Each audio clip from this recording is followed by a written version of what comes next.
Мен енді 22 жылғы қаңтар уақиғасы кезінде митингілерге қатысқан жоқпын. Біздер үлкен адамдармыз 80-дердегі. Енді телевизорден көрдік қой. Сосын мында Оралда болған митингілерге қатысқан жігіттер, азаматтармен сөйлестім. Мыңдаған адамдар шұбалып, бүкіл жолдың бойын алып бара жатқанын көріп, ішімнен енді қуандым да, осындай бір қарсылық болу арқылы мына қоғамдағы теріс бағытты түсуге бір үлкен тиімді ықпал жасалады деп ойлап іштей қуандым. Ол халық негізі бейбіт пиғылменен манағы бағаның өршуіне қарсы, тұрмыстың нашарлауына қарсы өздерінің наразылықтарын білдіруге ғана шықты.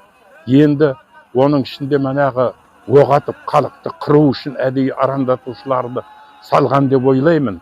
Мысалы біздің президентіміз Тоқаев ресми түрде мәлімдеме жасап, 20 мың террорист кіріп кетті. Біздің Қазақстанға қауіп төніп отыр, билікті төңкеріп тастауы мүмкін дегендей үлкен әңгімелер айтты ғой. Содан террористтен кім қалды? Адам да жоқ, бірде-бір адам ұсталған жоқ. Тек қаламынан басқа дымы жоқ. Әйгерім Тілеужандарды аэропортты басып алды деген, басып алуға әрекеттенді деген енді айып тағудың өзі бір барып тұрған ақымақтық дейміз ба, күлкілі жағдай дейміз ба, қаламсаппен қалай бір жаулап алады. Оның қасында адам жоқ. Жападан жалғыз жүрген адам, тіпті бола қалғанның өзінде бір 10 адам, 5-6 адам жүрген болар пікірлестері. Енді осындай жағдайда оларға айып салып, түрмеге түгелдей қамап отырғызып қоюы біздің елде демократияның ұшқынында жоқ екенін көрсетеді. Ал енді қазір одан бетер қиын жағдай туып жатыр. Мысалы, одан бергі уақытта да манағы сол қаңтар уақиғасына қатысты кім кінәлі? Ол мәселе жабылып қалды, ашылмай тұр. 20 мың террористті қайдан алды? Сол сөз үшін де жауап беру керек еді. Ол ресми түрде кәдімгі жария жасады. Россиядан әскер шақырды, бір үлкен қатер туып кеткендей. Соның бәрі былай қарағанда ашылмады. Оның бәрі биліктің жасап отырған құйтық әрекеттері, прокуратурасы бар, басқасы бар.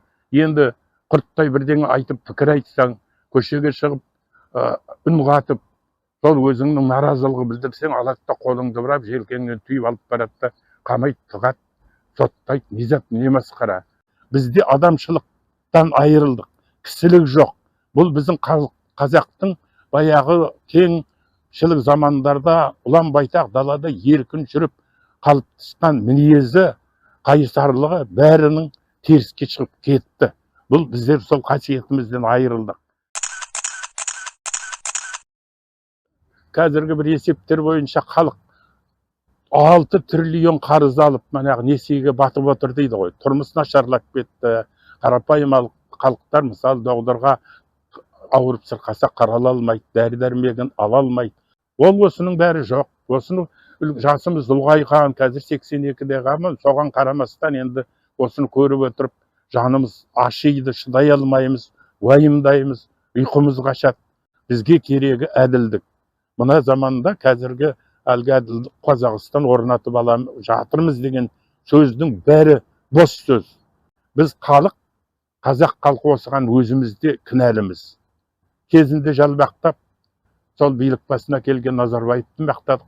Қазірде қит етсе газеттерде, баспасөзде қарап отырсаң, алады да кімнің сөзін, Тоқаевтың сөзін алып, ойбай, Тоқаев бүйтеді, президент әйтеді, бүйтеді деп, соны мақтай жөнеледі. Кейінгі уақытта, мысалы, мына қарапайым халықтың тұрмыс жағдайы нашарламаса, жақсарған жоқ. Мысалы, баға шарықтап өсумен жатыр. Оны тоқтататын бір мемлекет тарапынан, жоғары билік тарапынан іс-шаралар қарастырылып жатқан жоқ. Нарықтың заңы осылай дейді. Ал сол халықтың наразылығын тыңдап жатқан кім бар қазір? Ешкімде тыңдап жатқан жоқ. Жағдай солай, ол ел ішінде қаңтардан кейінгі жағдай жақсарып кетті. Еститін үкімет орнады деген ол тіпті жоқ нәрсе. Еститін үкімет жоқ. Былай мысалы, менің қолымда билік болса, деймін ғой, осы жергілікті орындарда. Мен өзімнің бір адал адамдардан командаларымды жинап, елде, осы қаланың ішінде болмаса, облыста жағдай қалай, қай жерде қиындық бар.